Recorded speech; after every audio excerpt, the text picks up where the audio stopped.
بسم اللہ الرحمن الرحیم۔ السلام علیکم ورحمۃ اللہ وبرکاتہ۔ سید اسد عباس شاہ کی 20 سالہ بیٹی ثانی زہرا، جس کی 4 سال قبل بستی بلیل کے جیون شاہ کے بیٹے علی رضا شاہ سے شادی ہوئی۔ شادی کے وقت جیون شاہ اور اس کے بیٹے علی رضا شاہ نے سید اسد عباس شاہ کو دھوکہ دیا اور کہا کہ علی رضا کمارا ہے، جبکہ علی رضا شاہ نے جیون شاہ کے مشورے سے پہلے ایک شادی کی ہوئی تھی، جس سے ایک بیٹی بھی تھی، جو شادی کے 6 ماہ بعد ظاہر ہوئی، جس کے بعد معاملات کافی خراب ہوئے اور علی رضا شاہ نے ثانی زہرا کو مار پیٹ کر سید اسد عباس شاہ کے گھر بھیج دیا، جہاں 4 ماہ بعد ثانی زہرا کے ہاں بیٹے کی پیدائش ہوئی، جس کے بعد ثانی زہرا نے نان و نفقہ اور حق مہر میں جو ملتان جویا پمپ کے سامنے والی گلی میں کوٹھی لکھی ہوئی تھی، اس کے لیے دعویٰ دائر کیا۔ کیس چلتا رہا۔ جب کیس ثانی زہرا کے حق میں ہونے لگا تو علی رضا شاہ یونیورسٹی میں زیر تعلیم ثانی زہرا کے پاس یونیورسٹی میں جا پہنچا اور منت سماجت کرنے لگا اور قسمیں کھا کر کہا کہ اس نے پہلی بیوی کو طلاق دے دی ہے اور وہ اب آپ کو کبھی مارے پیٹے گا نہیں، نہ کسی اور کو گھر لے آئے گا، جس پر ثانی زہرا نے اپنے 1 سال کے بیٹے کی خاطر قربانی دیتے ہوئے شوہر کے ساتھ جانے کا فیصلہ کیا اور راضی نامے کے بیان دے کر بیٹے کو لے کر شوہر کے ساتھ چلی گئی، جس کے بعد علی رضا شاہ نے دوبارہ ثانی زہرا پر ظلم و ستم شروع کر دیا، مگر وہ گھر بچانے کے لیے سب برداشت کرتی رہی، حتیٰ کہ اس کا دوسرا بیٹا جو اب 9 ماہ کا ہے وہ بھی پیدا ہو گیا۔ اس دوران علی رضا شاہ نے ثانی زہرا کو اپنے ماں باپ سے بھی کبھی نہیں ملنے دیا، حتیٰ کہ سید اسد عباس شاہ کو ثانی زہرا کے دوسرے بیٹے کی پیدائش کا پتہ بھی 1 ماہ بعد لگا۔ علی رضا نے ثانی زہرا سے موبائل بھی چھین لیا تھا۔ وہ اپنے باپ اسد عباس شاہ سے بات تک بھی نہیں کر سکتی تھی۔ سید اسد عباس شاہ کے اکلوتے بیٹے سید رضا عباس شاہ کی شادی پر بھی ان ظالموں جیون شاہ اور اس کے بیٹے علی رضا نے ثانی زہرا کو اپنے اکلوتے بھائی کی شادی پر بارات ولیمہ میں ایک دن بھی نہ آنے دیا، جبکہ چوک کمہارا والا سید اسد عباس شاہ کے گھر سے جویا پمپ ان کے گھر کا فاصلہ ½ کلومیٹر بنتا ہے۔ ثانی زہرا اپنے باپ کے گھر پیدل بھی جا سکتی تھی، مگر ظالموں نے کبھی نہیں آنے دیا، حتیٰ کہ جب ثانی زہرا کا اکلوتا بھائی سید رضا عباس شاہ فوت ہوئے تو ثانی زہرا کو جنازے کے بعد اسی دن واپس لے کر چلے گئے۔ ان ظالموں کو ذرا بھی ترس نہ آیا کہ جس بہن کا اکلوتا 22 سالہ بھائی فوت ہو گیا ہے، اس بہن کو بھائی کے جنازے کے بعد واپس لے کر آنے سے اس بہن بیچاری پر کیا گزر رہی ہوگی،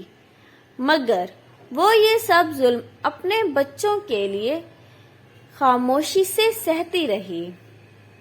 سید اسد عباس شاہ کے اکلوتے بیٹے سید رضا عباس شاہ کی وفات کے بعد 15 دن بعد جیون شاہ کے چند نوکر اسد عباس شاہ کے پاس آئے اور کہا کہ علی رضا کہہ رہا ہے کہ آپ کی اب 2 بیٹیاں ہیں، لہٰذا ایک بیٹی کا آدھے حصے کی جتنی جائیداد اور دکانیں ہیں وہ ہمارے حوالے کرو، جس پر اسد عباس شاہ نے کہا کہ میرا سب کچھ میری بیٹیوں کا ہے، مگر ابھی میں زندہ ہوں، آپ کیسی باتیں کر رہے ہیں؟ جس پر علی رضا ثانی زہرا کو مزید ظلم و ستم کا نشانہ بنانے لگا۔ اسد عباس شاہ جب کبھی اپنی بیٹی کو کچھ دینے کے لیے بھیجتا تو آگے سے وہ گھر کا دروازہ بھی نہ کھولتے اور اسد عباس کے نوکروں کو برا بھلا کہتے، جس پر اسد عباس شاہ اپنی بیٹی کے لیے خاموشی اختیار کر جاتے۔ اب آتے ہیں اصل واقعے کی طرف۔ 2 محرم الحرام کو صبح 9 بجے ایس ایچ او تھانہ نیو ملتان نے سید اسد عباس شاہ کو فون کیا کہ آپ جلدی جیون شاہ کے گھر پہنچو، آپ کی بیٹی کی لاش پڑی ہے، جس پر سید اسد عباس شاہ دھاڑے مار مار کر رونے لگ گئے اور سید اسد عباس شاہ کے دونوں بھائی سید نوید عباس شاہ اور سید اسد عباس شاہ کی بیوی اور دوسری بیٹی اور ڈرائیور غلام عباس ایک گاڑی پر اور ڈاکٹر محسن عباس شاہ چیئرمین سرائیکستان نوجوان تحریک مہر مظہر عباس کات مبین مغل اور سید رضوان شاہ دوسری گاڑی پر فوری جیون شاہ کے گھر پہنچے۔ جب ہم ان کے گھر پہنچے تو آگے دیکھ کر حیران ہو گئے کہ جیون شاہ اپنے بیٹے حیدر شاہ اور 8-10 بندوں کے ساتھ سامنے کمرے میں صوفوں پر بڑے آرام سے بیٹھے تھے اور سامنے ٹین پیک پڑے تھے، جبکہ ثانی زہرا کی اوپر والی منزل پر لاش اس طرح لٹکی ہوئی تھی۔ جب ہم اوپر والی منزل پر گئے جہاں S H O, A S P اور ایس پی بھی موجود تھے اور فرانازک کے لیے ٹیمیں بھی آ گئیں، اس موقع پر چیئرمین سرائیکستان نوجوان تحریک ایس این ٹی مہر مظفر عباس کات نے پولیس والوں سے کہا کہ سر، اگر اس بچی کو اس بینچ پر کھڑا کیا جائے تو کیا اس کے ہاتھ پنکھے کی اس اوپر والے پائپ تک پہنچ سکتے ہیں جہاں اس مردانہ صافے سے باندھا گیا ہے، اور جس طرح اس کو اس بینچ پر زانوں پر تشہد کی حالت میں بٹھایا گیا ہے، کیا اس طرح آج تک کسی نے بیٹھ کر بھی خودکشی کی ہے؟ تو پولیس والوں نے کہا کہ آپ کے دونوں پوائنٹ میں وزن ہے۔ اس موقع پر ہم نے دیکھا کہ کمرے میں کافی چیزیں ٹوٹی پڑی تھی، جس سے لگ رہا تھا کہ ثانی زہرا پر کافی تشدد کیا گیا ہے۔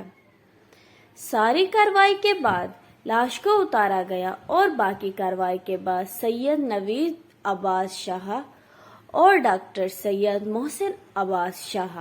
لاش کو ایمبولینس میں لے کر اپنے گھر چوک کمہارا والا پر لے گئے۔ دکھ کی بات یہ ہے کہ ثانی زہرا کے پیٹ میں 5 ماہ کا بچہ بھی ہے۔ پہلی بات، جیون شاہ اور اس کے بیٹے اور گھر والے ہمیشہ اس معصوم سید زادی پر ظلم کرتے تھے۔ دوسری بات، جب اس نے خودکشی کی تو ثانی زہرا کے والدین کو اطلاع کیوں نہ دی گئی اور لاش کو دیکھتے ہی انسانی فطرت کے مطابق فوری کیوں نہ اتارا گیا کہ شاید ہو سکتا ہے کوئی سانس باقی ہو اور بچ جائے۔ یہ سب واضح ہے کہ ثانی زہرا کو 5 ماہ کے بچے سمیت قتل کر کے اس معصوم سید زادی پر خودکشی کا الزام لگایا گیا ہے اور یہ ڈھونگ رچایا گیا ہے، جبکہ غسل کے وقت عورتوں نے بتایا کہ ثانی زہرا کے جسم پر تشدد کے نشانات تھے۔ سرائیکستان نوجوان تحریک ثانی زہرا اور اس کے 5 ماہ کے بچے کے ناحق قتل پر بھرپور احتجاج کرے گی اور قاتلوں کو کیفر کردار تک پہنچانے تک کسی صورت خاموش نہیں بیٹھے گی، تاکہ کل کسی اور کی بیٹی اس طرح ظلم سے نہ ماری جائے۔ سب ثانی زہرا کے لیے آواز بلند کرو، جو 5 ماہ کا بچہ پیٹ میں لے کر چلی گئی اور ایک 9 ماہ کا معصوم اور ایک 3 سال کا معصوم بچہ چھوڑ کر ظالموں کے ہاتھوں شہید ہو گئی۔ بہت دکھ ہوتا ہے آج کی دنیا کو دیکھ کر، پتہ نہیں کیسے لوگ ہیں، کیسے یہ ستم کر لیتے ہیں۔ یہ ہے سچی کہانی جو ابھی محرم میں ہوئی ہے۔